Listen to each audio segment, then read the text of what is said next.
돈이 되는 뉴스 분석해 보겠습니다. 유진투자증권 명동지점 김영재 부장입니다. 부장님 안녕하세요. 네, 안녕하십니까. 네, 오늘 돈이 되는 뉴스 첫 번째 헤드라인은 조선업의 10월 수주 결과치입니다. 중국을 제치고 압도적인 1위다. 점유율이 86%를 기록했습니다. 이 뉴스 저도 굉장히 눈길이 가던데요. 조선주 긍정적으로 봐도 되나요? 네, 일단 뭐 장기적으로 볼 때 긍정적이다라고 말씀드릴 수 있는데 그렇지만 현재 그 주가 수준이라든지 이러한 흐름을 본다면 현재는 긍정적이지 못하다고 좀 말씀드릴 수 있겠습니다. 일단 그 조선업 전반에 걸쳐서 좀 검토를 해본다면 사실 업황은 수주가 회복이 되면서 턴어라운드가 진행 중인 것은 사실입니다. 그렇지만 뭐 아주 좀 더디게 턴어라운드가 진행 중이다라고 볼 수가 있겠는데요. 네. 특히 이번 3분기 실적에서도 이런 점이 명확하게 드러나고 있습니다. 지금 한국조선해양 같은 경우가 3개 분기 연속으로 흑자였지만 영업이익을 지금 303억 원 밖에 기록하지 못했는데요. 상당히 뭐 매출이라든지 기업 사이즈에 비하면 턱없이 부족한 지금 이익 수준이다라고 할 수 있겠고요. 여기에 또 삼성중공업 같은 경우는 영업 손실을 3,120억 원 기록을 했는데 여기에는 뭐 일회성 비용 그다음에 비경상적인 적자가 있기 때문에 이런 것을 제거하면 약 380억 원의 적자를 기록했다라는 그런 회사 측의 설명이 있었습니다. 따라서 아직까지도 삼성중공업 적자에서 벗어나지 못하고 있다라고 볼 수가 있겠고 대우조선해양 같은 경우는 아직까지 실적은 나오지 않았지만 전년 대비 약 57% 감소한 700억 원대 중반 정도로 영업이익이 나올 것으로 현재 컨센서스가 지금 형성되어 있습니다. 결국 이러한 점을 종합해 볼 때 아직까지 조선주 같은 경우는 실적이 정상으로 회복되지는 못하고 있는 상황이다라고 볼 수 있어서 주가는 미리 좀 상승한 경향이 좀 있는 관계로 지금은 사실 조정 국면에 있다고 보시면 더 확실하지 않나라고 볼 수 있겠습니다. 아무래도 수주라는 것이 이것이 좀 시차가 존재하는 실적으로 반영되기에는 좀 시차가 존재하는 그런 이슈이기 때문에 내년에 좀 더 확실하게 흑자가 나오지 않을까라고 기대해 볼 수 있는 그런 상황입니다. 그렇지만 말씀드린 대로 주가가 지금 미리 기대감을 가지고 올해는 좀 상승을 했다라고 볼 수가 있겠는데요. 특히 그 올해 3분기 초반까지 타 업종들, 그러니까 조선업과 자동차업을 제외한 타 업종들의 그런 주가 흐름이 매우 안 좋았기 때문에 상대적으로 흐름이 양호했던 이런 운송 장비 쪽 업종들이 좀 미리 좀 많이 좀 상승한 경향이 있습니다. 따라서 그리고 또 이 조선업종 같은 거가 작년 같은 게 너무 안 좋았기 때문에 미리 많이 하락했던 관계로 좀 하방이 좀 경직성이 있었는데 지금은 좀 다른 업종의 인기가 좀 높아지면서 상대적으로 조선업 인기가 예전만 못하다라는 그런 판단입니다.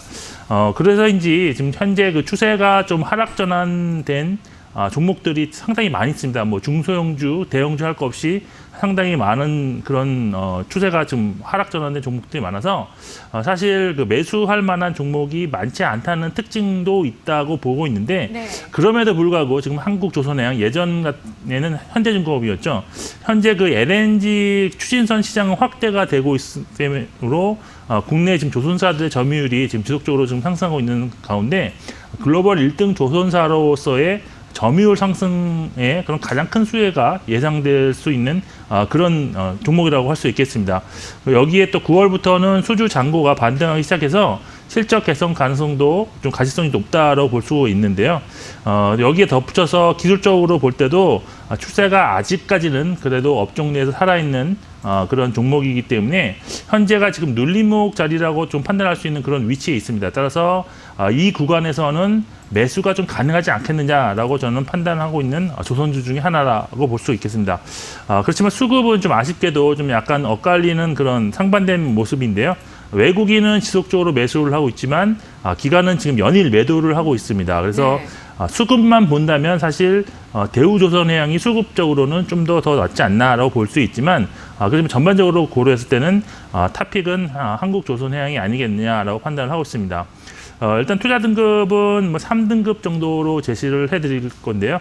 뭐 일단 향후 업황이 호전될 가능성이 높고 여기에 실적도 호전될 가능성이 높기 때문에 뭐 투자 등급은 한 중립 이상인 3등급 정도 제시가 됐고, 단지 절대적 이익 수준이 아직은 크지 않다는 점에서 뭐 2등급이나 1등급까지는 드릴 수 없는 그런 종목이 아니겠느냐. 그리고 수급 상황도 좀 고려한 판단이었습니다. 매수가는 현재가 대비 뭐 크게 차이가 없는 17,000원 수준에서 매수가 가능하다고 보이고요.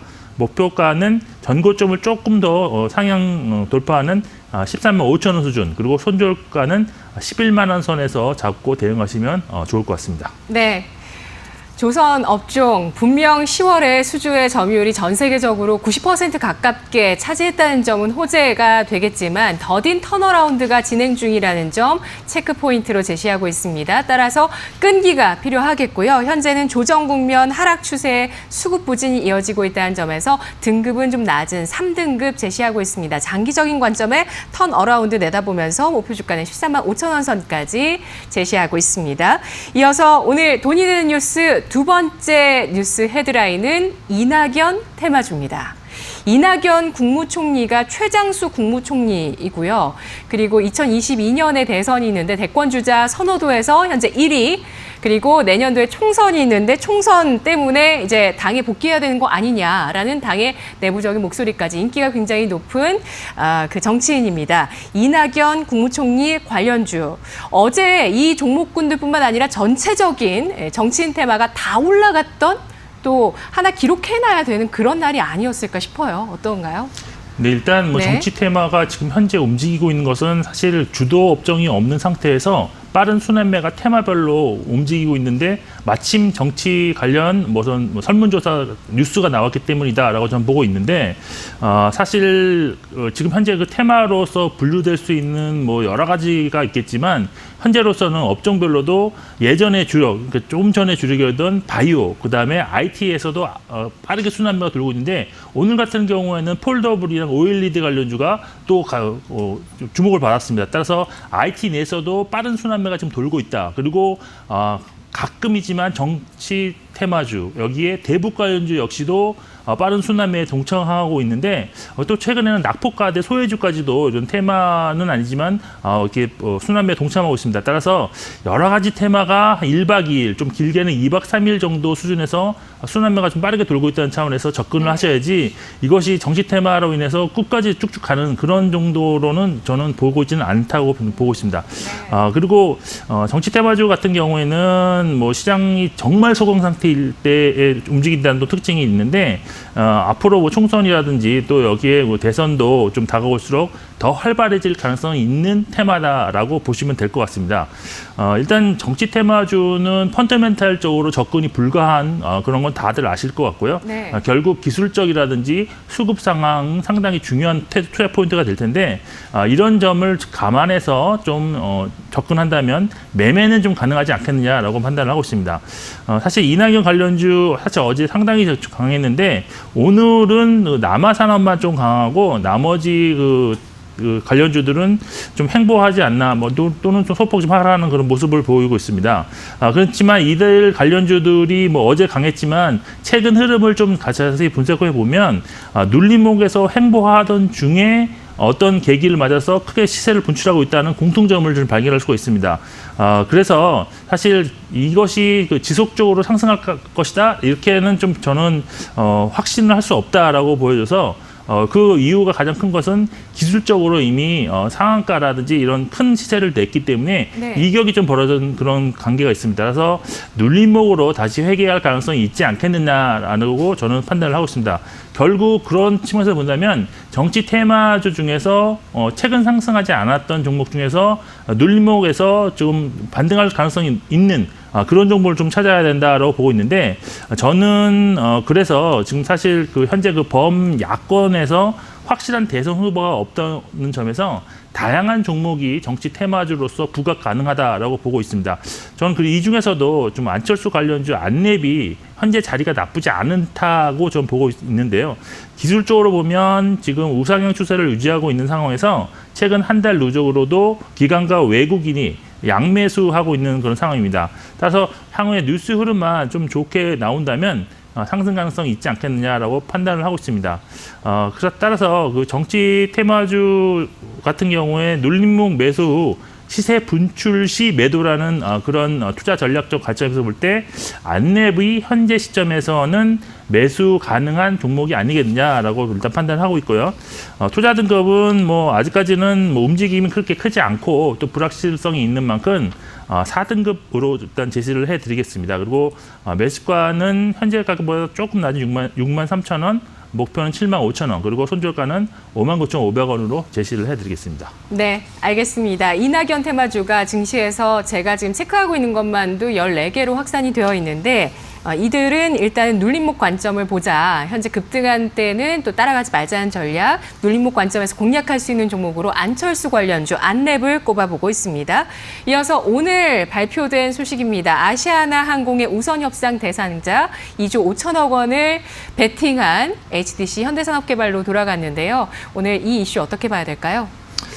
네, 일단 뭐 종목 뉴스가 좀 바뀐 게 있어서 사실 종목을 준비를 했는데 현대산업개발이 일단 그 컨소시엄이 일단은 그 확정이 됐습니다. 근데 뭐 아직까지 어떻게 더 좋을 것이다 이렇게까지 뭐 확정된 것은 없기 때문에 좀 주가 흐름 좀 볼 수 있는데 근데 저는 이렇게 생각을 해봅니다. 이미 그 이벤트가 지금 뭐 확정되기 전에 주가들이 너무 많이 움직였다라는 그런 관점에서 보자면 재료 노출로서 주가가 좀 조정 가능성도 있지 않겠느냐. 물론 지금 오늘 뭐 첫 상한가를 진입한 종목들도 있기 때문에 이러한 것이 뭐 향후 예측이 좀 불가능할 가능성도 있습니다. 그래서 이런 것은 좀 추후에 좀 보고 좀 대응을 해야 된다고 일단 보고 있고 준비한 것은 이제 아시아나 IDT인데요. 아시아나 IDT는 사실 오늘도 좀 사실 좋았지만 사실 이틀 전부터 상한가를 기록하고 있는 그런 종목이었습니다. 근데 사실 오늘 또 치고 나가는 에어 부산의 움직임에 따라서 좀 이렇게 수동적으로 좀 끌려가는 움직임이 있었지만 현재로서도 지금은 시세는 나고 있다라고 볼 수 있는데 IDT 같은 경우가 사실 굴모그룹의 IT 솔루션 및 서비스를 담당하는 SI 기업인데요. 항공 분야 및 건설, 그다음에 금융, 물류 부분 시스템 구축을 영위하고 있는 그런 회사입니다. 뭐 최근 상승한 이유는 사실 표면적으로는 HDC 컨소시엄으로 매각될 경우 현대산업개발그룹이랑은 면세점 사업, 그리고 미래에셋과는 금융 사업을 확장할 가능성이 있다. 뭐 이런 것이 뭐 기대감이 부각되었기 때문인데 네. 제가 보는 실질적인 관점은 그런 게 아니라 수급이 좀 쏠렸기 때문이다. 아무래도 상대적으로 시가총액이 크지 않은 그래서 변동성이 커서 쉽게 상승할 수 있는 그런 종목들이 좀 이번에 특히 더 상승했다라고 저는 보고 있는데요. 일단 우선 협상 대상자가 현대산업 컨소시엄으로 확정되었는데 지금 이미 바닥부터 많이 올라온 상태이기 때문에 저는 차익 매물 가능성이 충분히 좀 고려를 하셔야 된다라고 볼 수 있고 그리고 아까도 말씀드렸지만 에어 부산에 연동하는 흐름이 오늘 나왔다는 점에서 향후 에어 부산의 움직임에 더 주가가 연동할 가능성이 높다라는 점에서 이런 것도 좀 주목하셔야 될 필요가 있을 것 같습니다. 다만 지금 시장에서 사실 아까도 말씀드렸지만 주도 업종이 없는 가운데 지금 가장 핫한 종목 중에 하나로 지금 꼽히고 있는 것만큼 전략적으로 볼 때 원칙을 가지고 좀 대응하시면 수익은 뭐 가능할 수 있지 않겠느냐라고 보여서 매수 전에 좀 확실한 손절가를 좀 정하신 이후에 대응은 좀 가능하지 않겠느냐라고 판단하고 있습니다. 뭐 결국 뭐 투자 등급까지 말씀드리면 뭐 4등급 수준으로 설정 가능하다라고 보고 있는데 네. 매매하기는 매우 어렵지 않겠느냐라고 보고 있고요. 사실 기술적으로 볼 때 최저 가격은 뭐 23,000원대가 가장 뭐 기술적으로 눌림목 가격이지만 뭐 그때까지 뭐 기다리거나 오히려 그때까지 주가가 밀리면 시세가 끝날 가능성도 있기 때문에 일단 현재가에서 매수한 이후에 한 10% 수준의 그런 목표가 그다음에 5% 하락시 손절하는 전략으로 대응하기는 가능한 종목이 아니겠느냐라고 판단을 하고 있습니다. 네, 알겠습니다. 오늘 돈이 되는 뉴스의 종목들은 등급이 비교적 낮게 나왔습니다. 분석 잘 들었습니다.